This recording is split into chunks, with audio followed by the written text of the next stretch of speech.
After the police department of the town completed their investigation of the murder of Jennifer Wilson, her remains were returned to Charlie Wilson and Whitney Owen in a wooden coffin. They, along with Simon Wilson and Simon's wife Karen, decided to hold a funeral and give a proper burial for their murdered family member.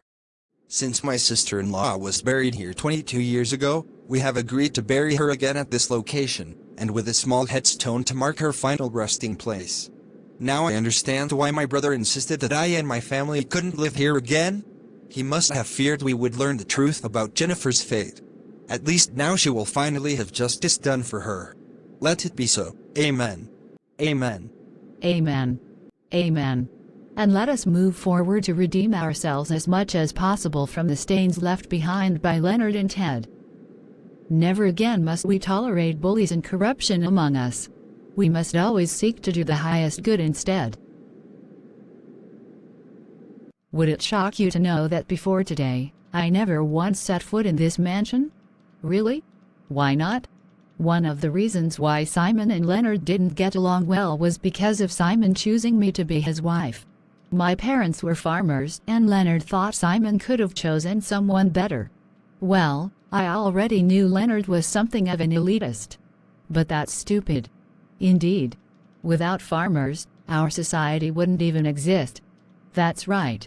The division between rural and urban areas in our society is unnatural. In ancient times, cities started because of settled farmers living together in one place.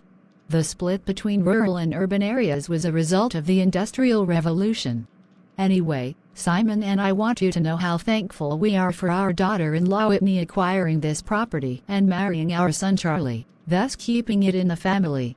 And we are also grateful to you for helping to bring both Leonard and Ted to justice.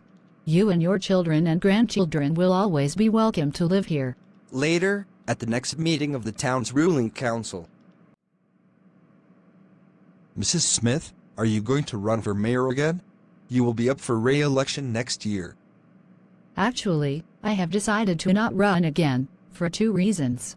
1, I ran for mayor to begin with to fix serious problems in this town that were caused by the mayor before me, Ted Anderson. Those problems have all been dealt with.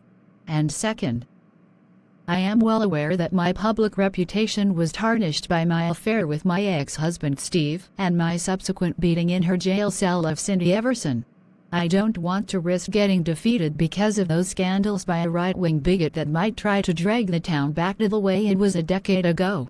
So I think I can better protect my political legacy by not trying to hold on to this office. I will simply serve to the end of my 2nd term, then step down.